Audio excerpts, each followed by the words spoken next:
Your voice matters, but did you also know that your voice can heal? Today's guest believes it's all about being authentic, and he'll get no argument from me. Let's have ourselves a pocket sized pep talk, meet our guest, and hear the healing nature behind all of this. A Pocket Sized Pep Talk, the podcast that can help energize your business and your life with a quick, inspiring message. Now, here's your host, Rob Jollis. Dr. Fred Moss, MD, is the foremost expert on delivering your true voice into the world so that it can heal. He's been actively practicing in the mental health field for over 40 years and is a firm believer that conversation, communication, creativity, and human connection are ultimately at the source of all healing, of all conditions, in all fields. That's a mouthful. Welcome to the show, Dr. Fred. It is just an honor and pleasure to be here. Thanks for having me. Well, it's a pleasure talking to you. And I don't know if you did any homework on me, but I've written and studied a little bit about the whole about becoming authentic. Mm-hmm. To me, it's a little bit like music. It's like for some, they hear a note and they go bing and they sing away. And for others, they can't hear that sound. Yeah. And that's where it gets kind of interesting. So tell me how we got here. Tell me a little bit about your background. I did a bio, but I'd like to hear it from you. Sure. So, I was born to be a communicator. I really was. For the first second that I came out, my family was in disarray and there was chaos. And I had two older brothers. And they tell me that they were sort of waiting for me to pop out so that I could bring communication back into the family. And so I've been doing this full time it'll be 64 years next month. And the story is that I was so enchanted with communication as a child. When I was in my playpen, I used to watch those four talk, and then I had to protect my sister who had trouble communicating behind me, and so I had to sort of help her talk. And then in elementary school, there's no elementary school student, teacher who has forgotten having me as a student, that's for sure. And as time went on, I always wanted to learn how to be a communication expert. I always saw that there was value, in fact, magic in connection and communicating. We could have fun and we could make stuff happen. So in each graduation sector, when I was like, go to junior high, go to high school, I kept on thinking that the next level would finally bring me communication specialty. But as you know, having gone to school in America, it's like with each graduation, you actually get immature, like more immaturity, like less communication in junior high than elementary, less communication in high school. I thought, okay, I'll go to the University of Michigan. I like their helmets, and I really like the way that, they're supposed to be smart people there. I went there, and it was disturbing, and it was really, it was, disappointing. So I dropped out, and then I went around the country, driving around with going on a bus and trying to figure out who I was, and that didn't work out so great. So I came back to Michigan one more time, and lo and behold, I was disappointed again. So I dropped out again. And I was like, Mom, I'm not going to school ever. I'm done. This is bullshit. She's like, okay, well, you got to get a job then. I'm like, and moms, that's how moms roll, right? They're like, you got to get a job. I'm like, all right, Mom, fine. So she gets me a job at the state hospital for adolescent youth and boys in specific. And, I was only going to stay there for about 3 weeks, but on the fourth week, my friend convinced me to stay and go to the floors. And I started realizing that I was being paid to communicate. And it was the first job in a while. I had done pizza and driving and all that. But, it was like, wow, they're paying me money to actually have great conversations with the coolest kids ever. And I was like, this is really fun. And I like the paycheck. So I stayed around a little longer, thinking that if I stayed a few weeks, I could actually get a really good car to drive around the country and figure out what my life was about. So fast forward a little bit, I liked the job plenty, but I didn't like the way psychiatry was treating the kids. Because psychiatry, where we would call them and say, Johnny's up too late, or Sally got in a fight with Janie, and then they would come over, write a little note after talking to the kid for 2 seconds, and then we'd have to hold the kid down and we'd jam them full of medicine, and then if they stayed quiet for 24 hours, we called that a success. And I was like, this is just horrible. I cannot live with this. So I made it my commitment to actually go back to school and be a psychiatrist and undo that which the psychiatrists had showed me they were. And at the time, that wasn't such a far-fetched idea. It was like, okay, all I have to do is dig in, go to school for, I don't know, 11, 13 more years. And that's what I did. I went back to school, went back to Wayne State and in Detroit, yay, Detroit, and went to Chicago and Northwestern University downtown, yay, Northwestern, and yay, yay, yay, Chicago. And, I eventually got to be a psychiatrist. But in the meantime, Prozac was introduced to the world.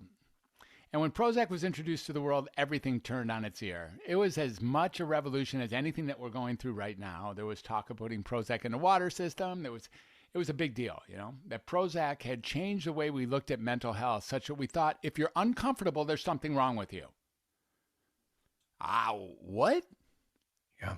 But that's exactly how it went. And so before too long, all of a sudden, I was being asked and then learning how to be a psychopharmacological expert. I was like, wait. I went into this thing so that I wouldn't have to do this. And now you're counting on me to actually be really great at it. So I got really great at it over the last 30 years. And in the meantime, as you can imagine, it created quite a duplicitous lifestyle for me, because on the one hand, I couldn't really do what I knew was right. On the other hand, I was really great at doing what I knew was wrong. And I was being counted on in doing what I knew was wrong. And I was being, held at very high regard for being a very, very top-notch specialist at a national level.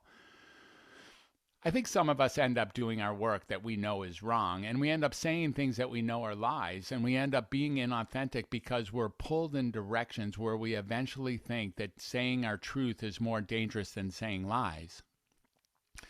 I got to learn in a very big way that being inauthentic was super painful, that there is soul sacrifice at the source of that there is fracture of my entire core at the source of that. So approximately 15 years ago, I began to really start taking strides towards becoming authentic. I started actually taking people off their medicine, and then also taking people off their diagnosis, and started really seeing that they got way better when they came off their medicine. And I was like, of course they did. I was like, oh yeah, that makes sense. They just get back to themselves. And then we moved forward to really recently where I became a coach rather than a psychiatrist, because I no longer felt like I needed to medicate. Right. And so as a coach, I founded Welcome to Humanity. And Welcome to Humanity is what it is. It speaks to the truth of welcome all pieces of humanity, including pain, suffering, and misery. Right. Including happiness, ecstasy, joy, and pleasure. Like Right. They're all parts of being human. Right. All right. Well, there's a lot to unpack here. Let me just back up a little bit. That's some story you told. Thank you. A couple things that jump out at me. One of which is, welcome to the party. I really think that the sheer nature of trying to help people find who they authentically are and how to put that out to other people is life-changing. It is life-altering. Yeah. And sadly, it doesn't exist in the school systems. It's hidden in something that I feel is almost derogatory, called a soft skill, which, by the way, also isn't taught in school anyhow. Right. But it is diminished by its even label of being somehow soft, and yet it really creates a trajectory, either positive or negatively, for so many of us. And so the more people, and that's one of the reasons why I was really wanting to have you on the show and hear about your book and hear about your podcast, is because we need more people to carry this lumber up the hill and help so many people who just weren't given the gift of feeling the pace in our voice or the pitch in our voice or how we're coming across. And so, I applaud the fact that it kind of found you, which is the way it works in life. We don't usually find our career or our calling. It often finds us. We just have to be on the lookout. Yeah. But I just think it's so powerful what you're doing. I want to carve into it. The only other thing I wanted to tell you is this, that I also connected with what you said about getting good at doing things wrong. I gave a presentation. Now, I only gave it once. It was a nightmare. It was to a bunch of financial guys, and we played golf the next day. And my presentation was called the connections between selling and golf But one of the main points I was making was then I had to golf in front of them. That's why the presentation was never delivered again. Just want to fill in that gap. But one of the things that I've noticed was that golf is, it's interesting. It connects to a lot of parts of people's lives. And one of them was that you can get good at hitting it badly. You can't get great. You can hit it every day for the rest of it. You'll never go past a certain level. And to get past that certain level, you have to study what you're doing, be willing to take a few steps back, be a little bit clumsy coming back up the hill, but then the plane of improvement is amazing. But it is interesting that, there are people that, they'll hit the ball 200 yards and put it in the fairway.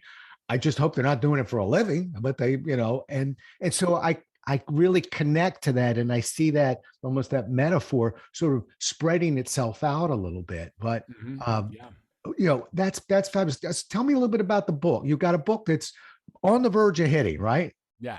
Okay. Yeah, the book is called Find Your True Voice, and it makes a lot of sense to me. It's really what I'm up to. It's really what the course I teach is up to. It's what I'm facilitating. It's what my expert speech is, my signature speech or my keynote speech is about. You're still on mute, or how to be heard and not hearded. That's my corporate speech, and the book itself really speaks to the 10 insights that I think people need to really get a handle on in order to draw their true voice forward. As it turns out, really. It's like have compassion, have acceptance, give yourself permission for having gotten off the pathway of your own authenticity.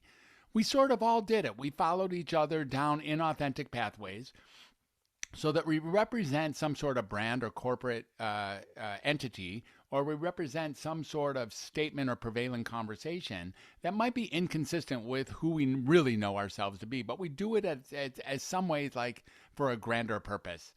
But when we're inauthentic, we do know it. There's a dissonance, if you will. There's a lack of resonance, if you will. Where when you say something that's not so or isn't consistent with who you are, you kind of know that. And, when you do say something that is aligned with who you are, you kind of know that too. There's a special feeling, a special sense of alignment that goes on. And the book points towards multiple ways to really take on how life is going now and how to find your true voice. Now, that's also what the course is about. The course has been, True Voice Podcasting Mastermind. This is a course where for 13 weeks, we look at how to find our true voice and then how to actually deliver that in what might be the last remaining vestige of an uncensored, uncancelable system that is right here called podcasting. We know that there's news in the last month where even podcasting is being taken out behind the woodshed a little bit. But for now, it's the place to really open up your mouth and speak your true voice. Really be authentic. Really practice what's important to you. So that's a course that is leading to the summit that I have coming up on February 19th and February 20th, that weekend. But what's really here for that summit is a celebration of those 25 people who went from zero to podcaster.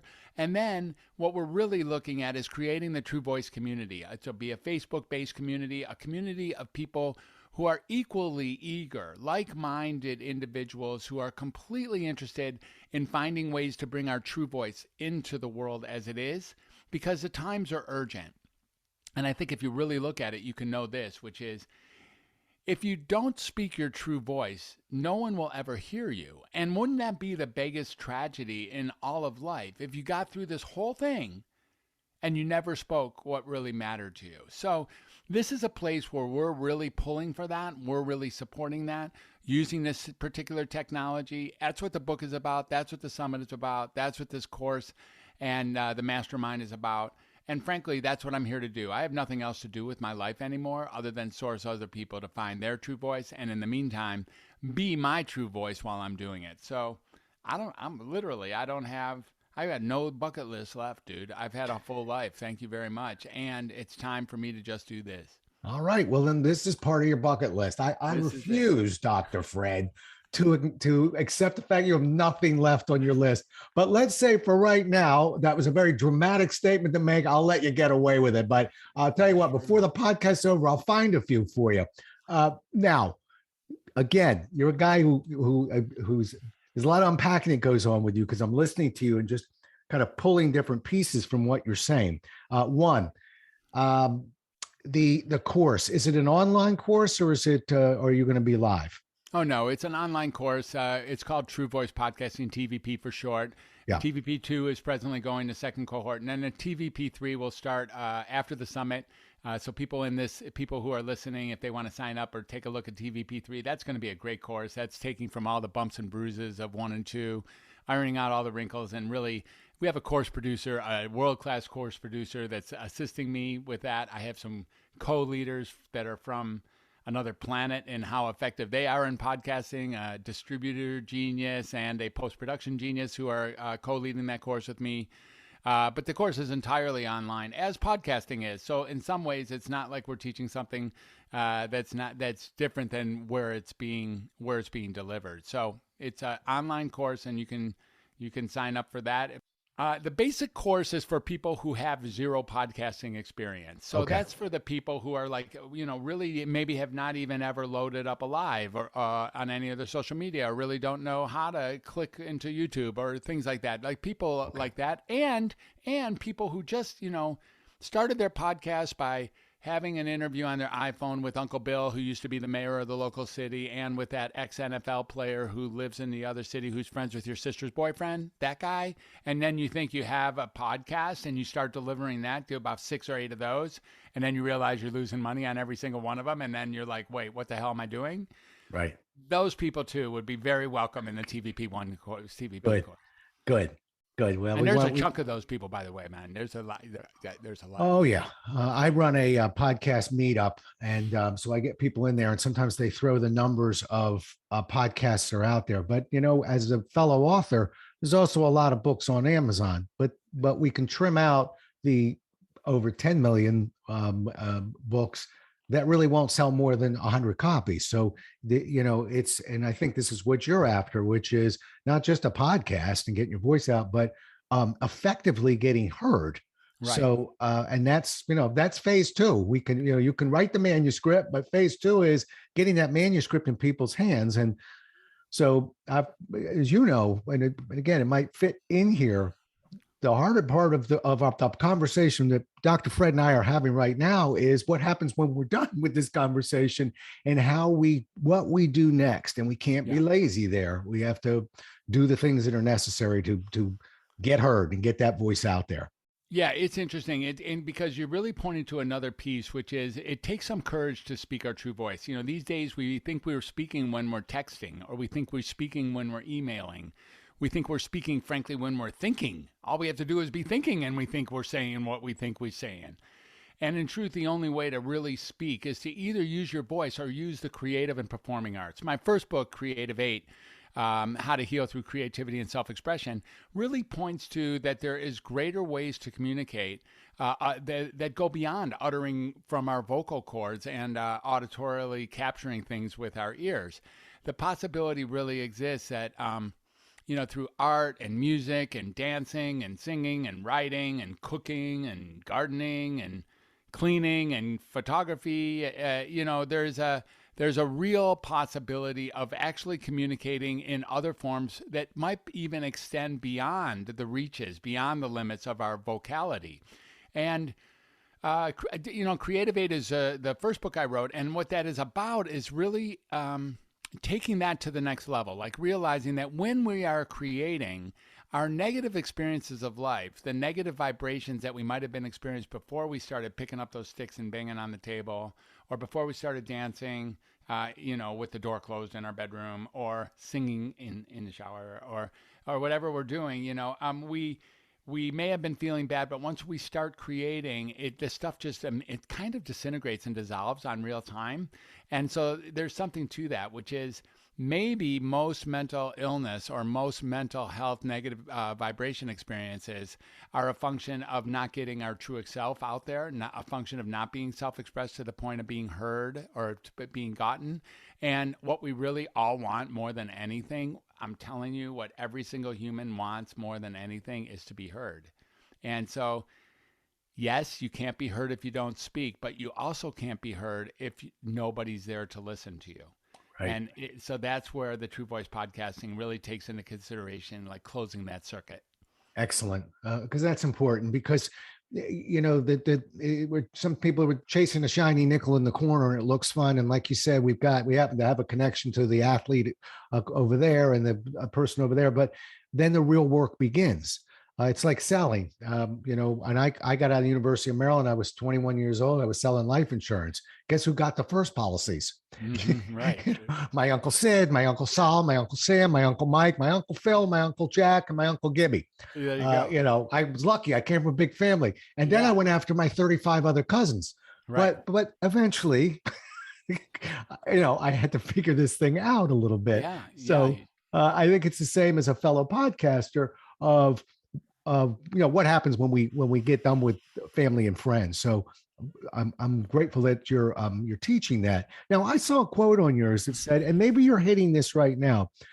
You put it out there, Dr. Fred. I gotta tell you, I know. You leave audiences refreshed and revitalized with a sense of what it really means to be a human being. Yeah. I captured that because I thought, one, I want to hear more about that, and two, I'm into the how. So I know, like me, people ask me questions. So how do you sell?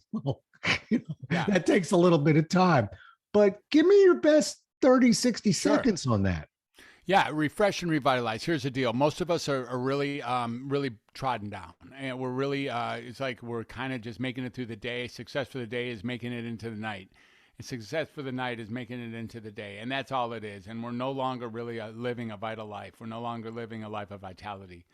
So if we start looking at the fact that each and every experience that we're having as humans is part of the smorgasbord of what it means to be human, including the stuff that's really highly or even unacceptably uncomfortable, we start opening up the possibility of revitalizing, of rebirthing, of a renaissance of what it means to be human. Like if we can start stepping back and realizing that misery and pain come with the whole package, and we start looking at ways to actually actively create purpose, actively create a decrease in the negative vibration experiences, actively help another, for instance, being of service to people, oh my goodness, that's a pretty instantaneous, full-scale way of getting your life back. Then what we really do initially is we just inject hope in people. Hope and faith that possibly if we start from here, we can still live the rest of our life with some degree of satisfaction, with some degree of usefulness, with some degree of purpose or interest, or even with discovery of things that are wonderful or even miraculous. And so once we start looking at that, rather than feeling that it's all hopeless, that we're sick, that we're defective, then the possibility really, really happens that we can be revitalized and refreshed and really show up again with a whole new sense of what it means to be human. Like what it means to be human does not mean duck and cover and wait until the night so that you can have a few beers and watch TV and then wake up and then, go to bed. And that's not a full-scale life at all. A full-scale life still can be had, and it's a matter, frankly, of communicating and connecting with other people. And there's a lot of ways to do that these days. And at the same time, it's being contracted and restricted and censored and canceled and trolled out. And so now more than ever, it's really our obligation to find a way to communicate with other people. Yeah. And, you brought up the word hope, providing hope. You and I are close to the same age, and I think we're kind of head aimed in the same direction. I also have a tremendous belief that the more you do for others, you don't realize it and don't do it for this reason, but the more you're doing for yourself. Yeah. And yet I find myself in situations where I'm helping people and I'm trying to help them find hope. Yeah. And there's a voice in my head that says, just because we're pursuing it doesn't mean that we're going to get rewarded. Yeah. So I know I have a way I try and work with it, but I'd love to hear you. Yeah. How do you talk to somebody where that everything, hope is critical. It all starts with hope. So we can never look at somebody and say, you know what, let's not hope. There's a good chance it won't happen. So why would we want to get our hopes up? Yeah. But how do you talk to yourself and to somebody when you know that hope sometimes represents a longer shot, not a long shot, but a longer shot? Yeah. Well, there's two things that come to mind with this question. Number one, there's something about really getting the pain. When someone is speaking to a hopelessness and there may be a true dead end waiting for them right in front of them, there's something about actually acknowledging that you get that. Like, yeah, I'm with you. Yeah, that road in front of you is a dead end. And really being with that. And not having to veer them away or pretend that it's that there's a dozen roses waiting for them. There isn't. Yeah. It's like, yeah, hopelessness is part of being human.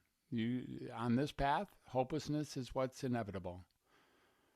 There's something to that. There's something to having compassion, acceptance, and forgiveness for that experience.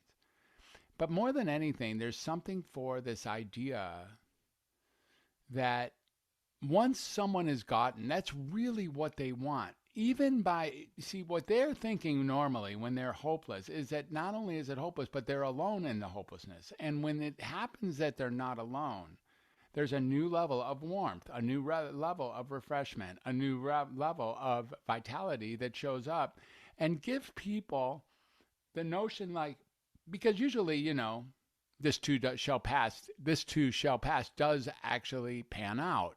And there's something like the next day, all of a sudden they're like, wow, yesterday I was a mess, but today, I read something or I saw something or I met somebody or I thought something or I did something that is actually bringing me some pleasure. And life does tend, to regroup itself and bring back some sort of pleasure, even when you're pretty sure that you're at the end of your rope. And when you can relate to somebody like that, when you can actually be there and not be afraid to be there with them, maybe you're doing the greatest good that's available. It's well said, Dr. Fred. I'll tell you a phrase that I use because I'm working a lot of times when I step out, a lot of times I'm training salespeople and training different managers, customers. But I am 11 years, 12 years now in the space of helping people who are in career transition.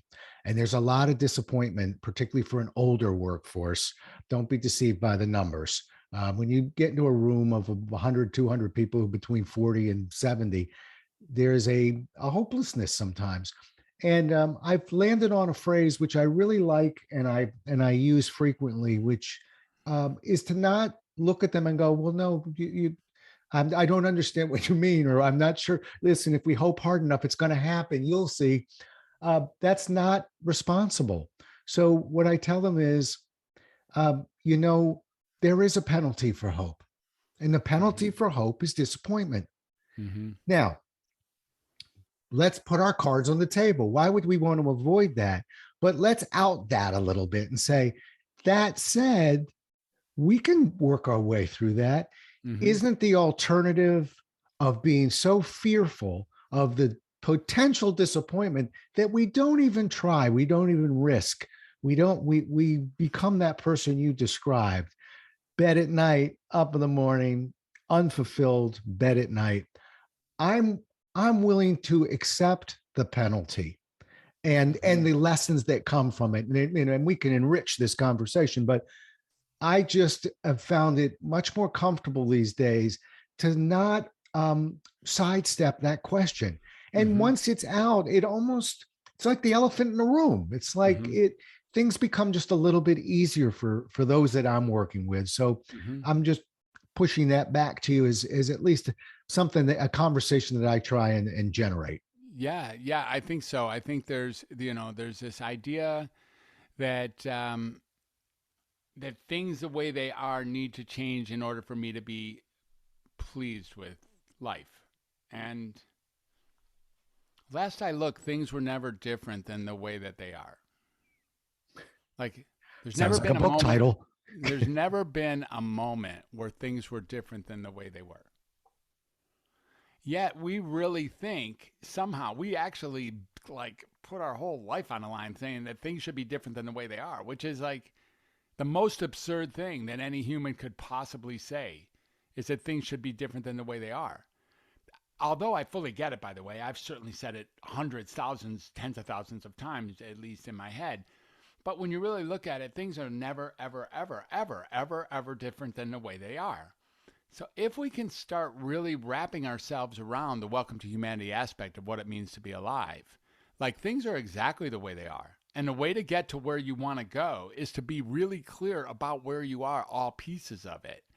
Once you wrap yourself around that, and the GPS is accurately calibrated so that now when you're going, at least you know where you're coming from, it's amazing. I find, this is when, I don't know, this is, I don't really want to lean on this because people think it's all woo-woo, but sort of like in the law of attraction or in divine, providential impact, things start falling out of the sky. You meet the right people at the right time. You get the right project right when you need it to. You got money arrives in a bank or someone shows up in your life. And that tends to happen for me when I'm aligned, when I'm moving in pace with really getting all of what's so, including the bullshit, just as well as the stuff that is, undeniably beautiful. Oh, well said. And I'm just sort of taking that in and thinking he's right. He's absolutely right. Because I'm thinking about some of the times where I'm walking around going, I guess it's karma. I love to slough it off on karma, but the old phrase, the harder I work, the luckier I get. When we're doing certain things, and you're dealing with an ex-Xerox guy, I always believed in repeatable, predictable processes.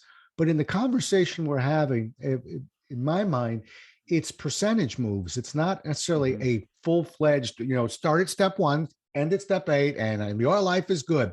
But a series of actions that I couldn't necessarily tell you they'll have dramatic effects. But when you begin to stack many of them together, all of a sudden good things start happening and we slough it off on karma. But in fact, we're doing intelligent things that are increasing our odds of success. Yeah, and this idea, we've been taught that mysticism or karma or divine intervention or laws of attraction or synchronicity or all those things, that they're all woo-woo and therefore should be given less credit than the rest of our life. But that's just what we were taught, and it's just not even true. I know, like today, I had to make about 25 calls today, and I made all 25 that I could recall anyways. And in preparation for my afternoon. So I'm kind of caught up now. And what's happening even as we speak is the responses are coming back to me exactly at the right time for me to actually address them. And there's so many things that one would think you shouldn't do 25 things in a day, because what if all the stuff comes back at the same time and just stacks up on your desk? And really what's happening is it's all coming back like musicality. It's coming back like a symphony. It's coming back exactly in the right place. I'm responding to these people and moving the ball forward in ways that might otherwise have appeared to be mathematically impossible. And I'm getting help from the universe. Like the next flashcard doesn't come up until I'm ready for it. I'm impressed you made 25 calls. Well, it wasn't all calls, but between texting and slacking and emailing and calling and Zooming, I did all those things a number of times today. At least 25. All right. You speak of balance. I wrote a book one time just dealing with, called The Way of the Road, where it just deals with people who become out of balance. But it's more, I look at it more in terms of their jobs and their travel overwhelming their family and their home life, and the families become dysfunctional. And I signed 1,000 books, keep it in balance, stay in balance, keep it in balance. That was my go-to. But you refer to it as well, of people feeling out of balance. Talk to me about that a little bit and what we can do about it. Well, this word balance has gone through a shift as well in our lifetime. And this idea is you can use the Aristotelian view of everything in moderation as a way of being balanced, or you can really get that as long as you stay in movement, as long as you stay dynamic, as long as you're taking the good with the bad, taking the dark with the light, taking the the right with the wrong, like in some ways balancing the treachery and the misery with the goodness and the beauty. There's something about life balances itself. Like we forget about the miracle of just even standing upright. So when we stand upright, I'm on bare feet right now. If I stand up, I'm very likely to be able to balance myself on 2 legs. Most every day I can do that, you ever look at yourself and think, how the hell is this even happening? It's as crazy as a plane flying, or even crazier. And it takes a tremendous amount of balance to get things like that done, even physically. But when you start looking at imbalance, what that is typically is we get caught up in one direction or another, and we forget to micromanage ourselves back towards the middle. That's where meditation can come in. That's where, eating well can come in, grounding ourselves, taking a walk in nature. Nature tends to be extraordinarily balancing. But I'll tell you a place where it doesn't come in, and that's in the world of psychiatry, where we start talking about chemical imbalance. The idea of chemical imbalance is that if you feel bad, it's because your chemicals are upside down or sideways, or not enough of this or too much of that. I would like to submit that that's not what's happening when you're feeling bad. What's happening when you're feeling bad is that you're feeling bad, and that's it. And there's not a need to alter the chemicals in order to get you to feel good. What there is a need to do is to check out, where are you out of balance? Where are you having a lack of creativity? Where are you not being authentic? Where are you carrying around a resentment or a regret that's eating you up for lunch?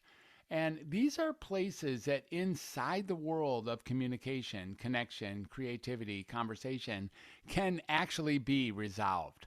So I invite people to get that almost all the balancing act that's available, the non-physical balancing act that's available, and maybe even some of the physical balancing act that's necessary to walk around as hominids, is comes through conversation, comes through being with others. I don't know about you, but I presume it's the same with you. When I'm with me, it's simple bad company. It's a bad deal for me. It's a bad deal for me and me to be hanging out together, because, I know all my buttons to push. I know how to give myself so much shit. I know how to not see myself as special. I know how to diminish myself and create not only an imposter syndrome, but a FU syndrome with myself. And when I start getting out here with other people, get balanced by the fact that, wow, look, he's really interested in what I stand for. He's really interested in how entertaining or humorous I can be. I can actually make a difference when I'm with another person, and that also tends to be very balancing in its own right. It's interesting. You and I have been in sync the whole conversation until now. And it's not that we're out of sync necessarily. It's that maybe it's just because you've spent your 40 years doing your thing. I've spent almost 40 years on the road, 2.5 million miles in the air. I am very comfortable with me.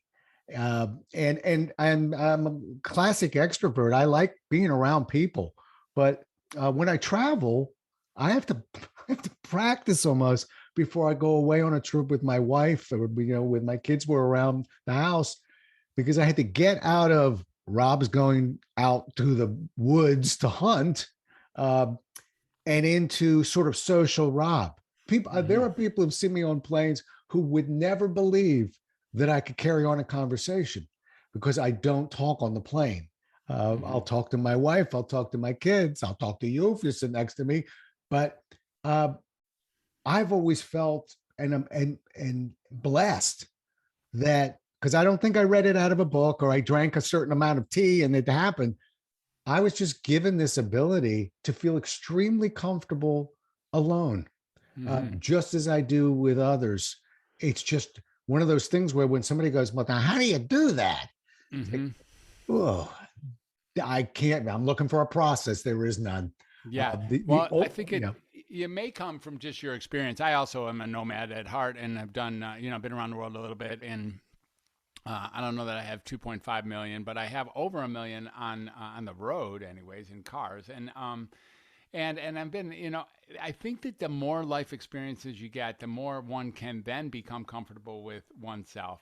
But I think it's fairly common that people are the ones who give themselves the most criticism, the most shit. The people tend to pull themselves down, because people tend to, and it seems like you've somehow traversed this summit, is people tend to compare their insides with other people's outsides, right? Like, he's got this shit together, why don't I? Like, there must be something wrong with me because there's a person over there who actually looks like they got their act together, and I clearly don't. So there must be something wrong with me. And then once that goes down, there's no corrective influences that are firmly in place to pull oneself back up. Instead, without a buoy to sort of set you up for what normal can look like, or what steadiness or balance can look like, tend to go downhill pretty quick. Yeah, we hit on something that's really important, and something that even we half fullers who like hanging around with ourselves, I'll tell you one thing I am always on guard against, and I really work with other people on this. And I understand it intimately, which is, don't think that I don't have a negative voice that wants to be heard. And the scary part about it, Dr. Fred, is the negative voice for me and most of the people that I work with is really sneaky. It's sort of a comedian. It pretends it's being funny. It says things like, "Oh, I see that you forgot your toothbrush, stupid." Well, if you had half a brain, you'd remember that. Yeah. Exactly. If that's the only thing I said to myself this week that was negative, I'd probably laugh at it. But it's never the only thing. And it opens the door. And pretty soon we basically walk around, while we're alone in particular, that hotel room, that airport, sniping ourselves. Yep. And I am one who believes that is dangerous. Say it enough, you won't remember where you heard it from. You'll just believe it. So that's what I'm on guard against. But I'm very consciously competent about that, meaning I am methodical about trying to catch every one of those and never make it okay, I don't do it often, or hey, it's funny. It's not funny. And so I'm very serious about sort of stamping that out. And maybe that's one of my secret weapons, at least for me, that works. I don't permit it. Yeah, it sounds like you really, you give yourself a training every single day. You already know not to go down that rabbit hole. So as soon as you see that first step, you hold yourself back. You already know the danger of heading down that rabbit hole, of seeing a stain on your shoe or something and thinking you're an idiot. And then therefore seeing that everything else, you forgot to do that again. And, and that person, whatever, all those things that can add up and have you feel inadequate. It seems like you nip it in the bud very early, and then you can even be happy to be with yourself. There's a part of you, like, this idea that we are we're the star and the choreographer, the director and producer of our life, as well as the author and creator.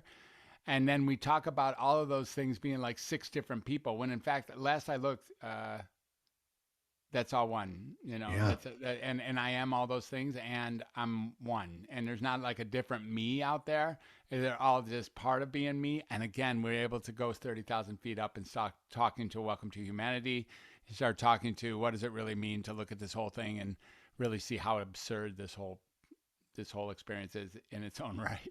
Yeah, you're making me smile, because I'm thinking we're our own Albert Brooks. I'm a big used to be a big Albert Brooks fan. It's funny that you said him, because you do remind me of him, and I was thinking about him tonight when I was talking to you. So that's interesting. Well, then thank you. It's a compliment, because I've always marveled the fact that he can write it, direct it, star in it, produce it, the whole shooting gallery. Yeah. All right, last question, and we'll wrap up, and then I want to remind everybody where we can get this book and hear more about the program again. Bringing this authentic message to the world, how sum it up a little bit. I think you're speaking to the right guy. Let's put it this way. Okay. I've spent years and years telling people how to sell, how to persuade, how to influence, how to present. And the last 5 years, I've uncovered a stone and went, you're giving them the words, you're not giving them the tune. And if they don't have the tune, they're not going to be believed. And so where was that module?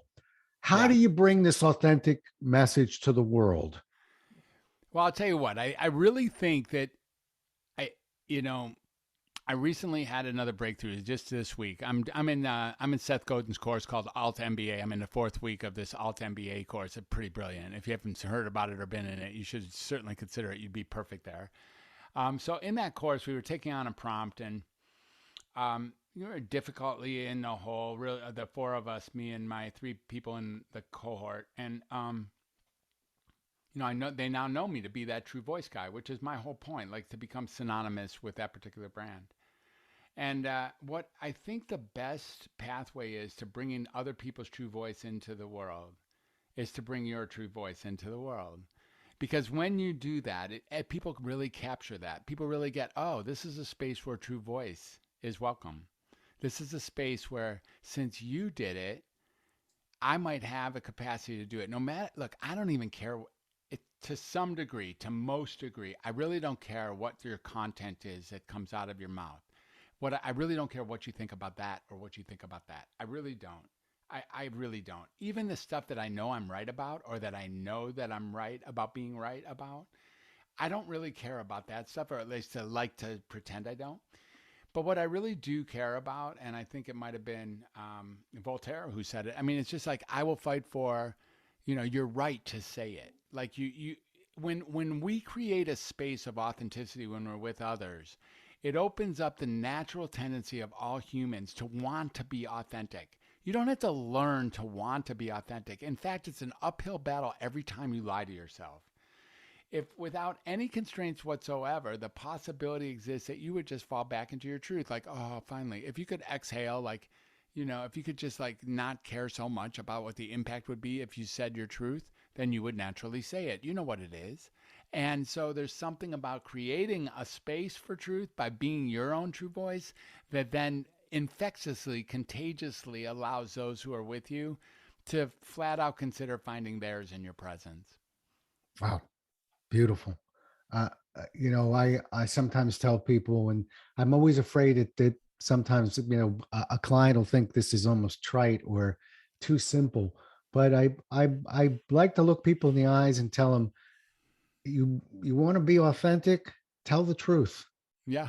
Simple enough. And Dr. Fred, where you work with your customers and clients and I work on mine, is that's not easy for some people, because the truth to them is, I'm a pretender. I'm not good at this. All the things you listed. And when you believe that, it's a slippery slope, because now you're not telling the truth.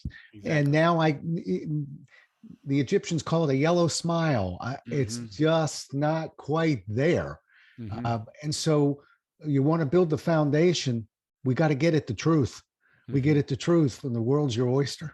It's true. And again, having compassion for people struggling to get at their truth is also worth noting. Like, we were born with the truth. There's no baby out there who's like a day or two old who's like, bullshitting you. They don't know anything about bullshitting you at 2 days old. Soon they will, because they're going to learn how to, get their way or manipulate their way by screaming or yelling or complaining about someone or something. And then getting it done and figuring, okay, it's better for me to not tell my truth so that I can get fed, or so that I don't have to get in trouble. And once we start living that life, and then just continue to live in the, divergence of the difference between our truth and how we act and say, that's where pain and misery start. I really believe that. And the possibility that once you become a little bit more evolved, and that it doesn't freaking matter. Like, look, protecting yourself with a lie doesn't protect yourself any better than protecting yourself with the truth. Like, either way, you're going to be tossed off the island many times. Right. You cannot protect yourself from being tossed off the island. So if that's your biggest concern, you might as well make up a truth instead of making up a lie. And because, at least you get to resonate, and you won't have to remember what you said yesterday. Well, those are good words to land on. All right. Tell me, let's hear about the book. And then the program. All right. Start with the book. Yeah. The book is Find Your True Voice. And I think it's probably going to be found best at the welcometohumanity.net site. That's my website. It's still remains in constant construction. I think there is a URL for something called Find Your True Voice, the book, but let's try that. I think that is where it is. It's so new, off the press this week. The next thing is, so welcometohumanity.net is where some of my early stuff was when I was just becoming the undoctor, when I was just right before I became a recovering physician. And I decided that I would be a healer instead of a doctor now. So that's one space to find it. And then the True Voice Podcasting Network, the True Voice community, is on Facebook, and that's what's growing now. We're really starting to put together an opportunity to put people in the same room who are super interested in authenticity. And, I think with respect to podcasting, the True Voice community is using podcasting because it is such a beautiful platform for delivering true voice. So there's that, and then the other book I've written is a Creative 8. Creative 8 is in PDF and an audiobook, and your listeners can find that if they want to go to welcometohumanity.net/creative or /creative8. One of those is the PDF, and the other one is the audiobook, and they can have that for free. It's really just an honor, it's an honor to be a writer. I write for Psychology Today. I'm a VIP, a blogger for them, so it's fun to speak for them.